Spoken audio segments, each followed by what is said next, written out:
We are live, party people. We Are our are. listeners party people? I don't know.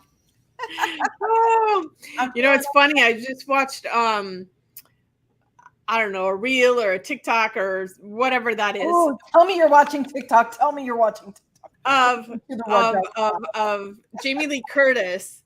She's like, "Hey, you two, how about having a matinee show?" Yes. Or Bruce Springsteen, I think you should do a matinee show. Because hey, all of their listeners are like people our age, and who can stay up that late for a regular? Home by 9. Let me tell you, home by 9. Oh So my yeah, god. I'm all about partying, but it needs to happen earlier. Like these late night things. I was at a St. Jude's fundraising event Saturday night, and I'm like, it's 9 o'clock and I'm young. I'm like, it's past my bedtime. Like, take me home. I can't even, I think back to like when I used to nap before going out so that I could stay up extra late, right? And now I feel like how my mother sounds, which is like nothing good happens after 10 o'clock, just go home. Oh This my past God. weekend, I was in Central Florida for a photo shoot. I had driven up there. We were out on a farm. And when I tell you that it was pitch black, it was pitch black. And I'm driving my partner's truck. Thank God I was in a truck. And I'm driving like this, like eyeballs up to the steering wheel, like opening my eyes. I'm like, it is really pitch black out here. Like this, I told all, everybody else that was there, like all my subjects and whatnot, they're all in their 30s. And I'm like, people, again, I'm in my 40s. I need to be like home by now. Like, no, this is not me. Oh man, I used to salsa dance until like 4 in the morning, and Right? then go out to breakfast before going home. Like, Oh yeah. Oh I God. can't. I know. Yeah. Now the sunrise happens after I wake up, not before I go to bed. But what I should have done was ask for what I wanted, which I didn't do because I was so into peer pressure. Not peer pressure, I shouldn't say that, but for the sake of the art, right? Like we really wanted to do some cool nighttime stuff and I really wanted to do it. But gosh, I'm so bad at that, Julietta. It's something. It's been coming up for me a lot. Historically, I have always struggled with asking for things, and especially I think it's that fear of rejection. I probably need to do some more work on that for myself. Like, why I watch other people ask for what they want, and I'm just like, I'm amazed. Right? Sometimes I think though, like, that takes a lot of guts to ask for some. I don't know. Some people ask for things that I don't think they should be asking for, but Yeah, I find myself having judgment around people asking right? things, and then I also check myself, like, why am I judging that? Like, Right. they're Right. asking for what they want, like, more power Right. to them. Right. But it's definitely a skill, and I will say my boyfriend is much better at asking for what he wants than what I am, and so I'm trying to learn from him. And Nice. sometimes he'll be telling me, just ask, it's easy. And I'm like, no, it's not No, it's easy. not. There's all this judgment. I will tell you if there's any hope. I am, it's what is it? Do as I say, not as I do. So I'm hoping that by me teaching my kids, ask for what you need, right? That they are, so my kids are definitely better at it than I am. And it's really interesting because I have to check myself, right? Like my son is Mr. ADHD, and sometimes he'll be like, I need all of you to stop talking for 1 second so that I can focus on this one thing and then we can go back to it. Is that okay? Like, and he gets intense about it. And I'm like, of course, all you had to do was ask, right? Which is, that's all I ever have to do. But no, I'm a sufferer. Like, I come from a long line of sufferers. But my kids, at least, I thank God, they are learning to like say, you know what? Like my daughter, she's really good at it. She's like, I'm really uncomfortable with this right now. I'm going to step out and I'll be back, and she's finding ways to protect her peace, right? And I'm like, what a gift. I mean, when I was 13, I was just tortured all the time. Like, that's all. Like, I didn't know you could ask for things. I didn't know. Oof, that's A lot, huh? a lot. Big lessons for all of us. Goals. Yeah, I've got goals on just always be. the other side of asking for what you want to is knowing what you want. Like sometimes I can't even act because I don't even know. Right? Oh, there's so many levels and layers Layers. of this. Yes. But I think it's time to bring our guest on. Today's a special day. Dr. Sandra Cumper Boynton. Hello, young lady. How are you? Hello, you all. I'm great. Thank you so much. Thank you for having me. It's a beautiful day. The sun is shining. Yes, ma'am. Even when it's not, just having you here I'm so, so grateful and excited to have you here. Tell everybody, introduce yourself, tell them what you do, because I love what you do. Well, I love you. I love what you do. And I want everybody else to feel just as excited. Tell us what keeps you passionate about what you're doing. Oh, wow. That's going to take a whole day. But I can tell you again, Dr. Sandra Cumper Boynton. I'm an executive director of NAMI Broward County in Florida. And before this, I was in my other life, I was a psychotherapist. And that simply means that I work with individuals who are living with mental illness and substance use and homelessness. And I've been doing this for over 20 years. And I started out by just going to a hospital and seeing an individual who was actually going through an episode of psychosis. And it just bothered me that, it seemed as if she was left on her own without a voice. And I wanted to be that voice for her. I wanted to know what else could be done to help her instead of having her stark naked in a hospital and very little comfort or little attention being given to her. So I started working with individuals with mental illness.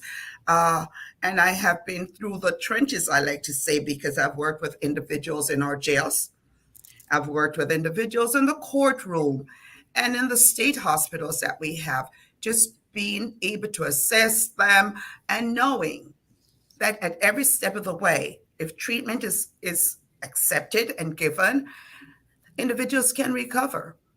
So I started there, and then I branched out into doing crisis intervention training, which is a training for law enforcement officers, making sure that they also know how to communicate with individuals who are living with mental illness. It was important to do that because our jails happen to be one of the biggest homes for people living with mental illness. So, my trek over the years has been, involved and very intensive, but it's something that I wouldn't give up because I want to be that voice. And you mentioned that you're the director. That's a really, it took you, I'm sure, quite some time to get there, right? And with everything that you've seen, like what limiting belief did you have to let go of to be able to get to where you are today? Part of our podcast is encouraging women to go to the next level. What did you have to leave behind? What story did you leave behind to get to where you are? I had to leave behind the fact that mental illness is real. Not that I left behind the fact that it's real. I had to recognize that it is real. And I also had to leave behind the fact that people just don't understand that people can live in recovery. And so they need support. And even for those who are not willing to accept support or help or treatment, families and friends need to be there at all times, because you never know when that change will come and that person will be accepting. So I had to leave behind some of my old beliefs, because being a woman of the Caribbean and not having the wherewithal to do all I could, and not having the support of individuals who had the power to do so, I had to recognize that, listen, I have a voice. Just one person, just me, little old me, have a voice that can make a difference. And so here I am, working with families living with mental illness, working with the individuals themselves, and empowering them, empowering these people to make a change. Many of the individuals I work with are people who have been diagnosed, have been through treatment and recovery, and are actually facilitators of many of our programs. So it's possible. It is possible. Wow. Not curable in some cases, but possible to recover. Beautiful. I message so many people that, we were talking about judgment earlier, and there's so much judgment about mental illness. And, it's so widespread out there that we need to come to different terms with it. And thank you for the work that you do in supporting humanity moving in the right direction on this topic. Thank you. So Graciela and I are creating a goddess library full of books that support us being our true, authentic, free self. Mm-hmm. So what book would you recommend to put in our library that everyone should read? You know what? I tell people this. I'm a very spiritual person, and I am one of the greatest fan of Rick Warren, and he's a pastor of a grassroots church. I think that's what his church is called. And I pretty much have read all his books. And he writes a book about the purpose-driven life. And it's not only for individuals who are religious, but it's just how to build strength on what you can give back to the community. So I recommend that reading to every person, regardless of your faith, because it is building you. It is helping you, recognizing what he talks about as the 9 fruits of the Spirit. But the 9 fruits of the Spirit is how we all should live. Mm-hmm. The love, the joy, the peace, the kindness, the gentleness, the self-confidence. That would be my go-to book for every person. That's beautiful. One of my favorite topics to talk about is the blue zones. Are you familiar with the blue zones? A little bit? I've heard of it, but so I'll give you the 30-second primer. And I love repeating it on this show, so I don't care what anybody says. The blue zones was actually a project supported by National Geographic. And there's a gentleman, Bettner, I think is his last name, and he went and found the highest concentrations of centenarians all over the world. And so he found 9 areas, right, where people live to be 100 regularly. And one of the things that he found that everyone has in common, and he used the Japanese word, I don't know if I'll say it right, but ikigai.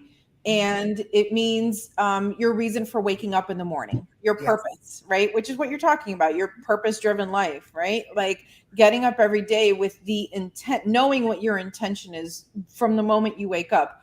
What is my goal as a human being today? One of our other guests earlier today, he has his life vision, what he wants, to be of service in this world. And so every decision he makes is made with that as his base, right? Yeah. I think that's really, oh my gosh, it makes life so much easier, right? When you know where you're going. It sure does, because this is a confusing world. Let's face it. We face so much on a day-to-day basis that we have to get that little niche in ourselves as to what is going to drive us today. And, it said, are we going to wake up to be happy, or are we going to wake up to be sad? Are we going to wake up to be helpful or selfish or selfless? So we have to just direct our path, because if we're not navigating that, we're going to get lost. We're going to get lost. Well, and overwhelm, with what you do, I think a lot about overwhelm. I mean, I think about overwhelm a lot in the nonprofit communities. I love supporting all the different nonprofits, but I have to tell you that there are days that it feels hopeless, that it feels like, how are we ever even, is this little drop in the bucket even going to make a difference? I mean, we have moms doing bake sales to solve problems that are, it's like, what is it? The boy with his finger in the dam, right? Like sometimes, some days it feels like that. How do you find that ikigai every day, Well, we just have to keep going. One of the things I tell myself is, and my husband says it too, is that I love myself too much. But that's okay, because I do. Beautiful. Because I have to love myself for me to keep doing what I need to be doing. And we talk about, just the day-to-day motion of working in a nonprofit organization, especially a grassroots situation. And we are so dependent on the community. We're so dependent on the other folk that we have to be strong enough to keep going. We have to be, I like to say, confident in ourselves to even make an ask. Yeah. One of the things that I know is that you're going to ask, and it can be a no, but I also have to respect a no is a full sentence.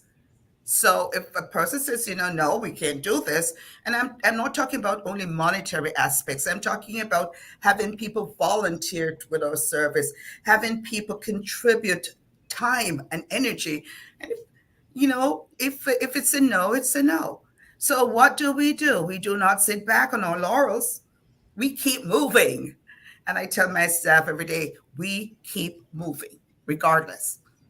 Our report didn't come through well, for us, we keep moving, because the next step is to make sure that evaluation or report is going to be positive every time we submit something. Every time it comes back to us, the reports should be better, because we're doing the same thing day after day after day. So what do? We improve. We get better. We get better with practice. So we have to recognize that. Never stop moving. Never stop. Stop moving. I love that. That's going to be one of our tweetables from today. Keep moving. Just keep moving. Yes. So, that kind of feeds into our next question. We're always growing and evolving and learning more. And each of us have these gifts inside of us that we eventually bring out. So what's the next secret gift that's brewing inside you, Sandra, that's waiting to come out? And is anything getting in the way of you unleashing that? Actually, I said earlier, I've been working over 20 years. I've been working for 27 years. And I think over time, I have grown more and more into the person I am today. Not always for the better, because I do make mistakes, and I do, there's ebbs and flows. But I do think every day, as I say, it's time for you to retire and let go. But I think there is just something more for me to do. There's more that I can contribute to this world. And what's brewing inside of me is determining where I am going to put this effort and this purpose that I have. I haven't really fine-tuned it yet, but I know there is more. There's more that I can contribute. And that's where I am at this point, I love that you're sharing that message, because so many, everybody that comes on this show comes on because they're accomplished in whatever they're doing, which is so beautiful. But, sometimes as a listener, and myself, as a listener and a host, I feel like, oh, wow, I wish I had accomplished that much, or I wish I could feel like XYZ, right? But we keep talking about how as soon as you get to one level, it's time for the next one, right? As soon as I get something that I'm like, great, I got this award. Sure, I'm happy about it, but then I'm like, okay, now what? What's next? And the fact that you're sitting in the unknown, and that's okay, let's take the stigma out of unknown. Let's put the excitement into what could possibly be next. I have all these gifts, and I have all these abilities, and I have all this potential. And where am I going to put this gift next? I think that's beautiful. And the fact that it's an unknown, but it's a knowledge that there is something else. Yes. So I just like to keep going. And as I determine how to bring more effort and more purpose into my being, it grows. It only gets better because I'm building on it. I am building on what next. I know I'm a servant. I am going to be serving in some capacity, but in what capacity right now? But I'll be there. Okay. I will be there. That's beautiful. That's beautiful. So we're on to our last question. And really, this is going to be a time for you to just share with us. again, our mission is to inspire women to uncover the magic within, right? So they're free to live authentically. And particularly because your expertise is in mental health, I know that that's an extra layer, right? Living truly authentically without hiding, without, stigmas and things like that. So what is one parting thought that you would like to gift our audience? Give us the gift of a vision. What would you like for everyone to know? I'd like for everyone to know that there's something inside, there's a little bit of everything within us.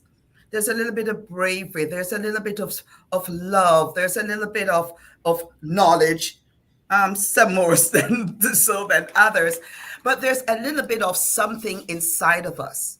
And that little bit of something is what propels us to move forward. And take a minute to step back, to be by yourself and to recognize what that little thing is, what percentage of that little thing is that you want to build on. Take a time for yourself. It is so important to give yourself time. So use that space to determine where you really, really want to be. And if you can't do it by yourself, ask somebody. Don't be afraid to ask. Don't be afraid to reach out, to ask for help. We all need mentors. I'm a psychotherapist. I've been a psychotherapist for many years. I still see a therapist because there are days when I'm like, okay, where am I in the whole equation? And I need that person to talk to. And it doesn't have to be a therapist. It can be a friend. It can be a family member. But we're not alone. You are not alone. Whatever you're thinking, whatever you're processing, you're not the only person in that state. So reach out, because when you reach out to ask, you get answers. And then you're strong enough at that point to make that determination as to where you want to go. But there's a place for us all. So wise. You are so, so, so wise. I love you so much. I love you too. Thank you. Thank you so much. Why so much love on this show? because you're lovable. And well, you give love and you get love. Sorry? We just spot what you got. Yeah. There we go, like jumping on top of each other's conversations again. But we were talking about having a vision, and my vision is definitely to bring more love into the world. And so it definitely comes through all of our guests on this show and goes out there into the world, creating more love everywhere. So I appreciate you coming on and sharing some really great messages for our audience. And I hope they take them in and make goodness out of it. Thank you so very much. Thank you. Anything else, ladies? We've come to the end of our show. All right. It's a wrap. Thank you all so much for listening, and take these nuggets. And don't forget to participate in the Facebook group. We have a little community there. Come hang out with us. Let's chitty chat. Tell us what came up for you, and we'll see you on the other side. Thank you so much for having me. Thank you. And let's spread love. Let's.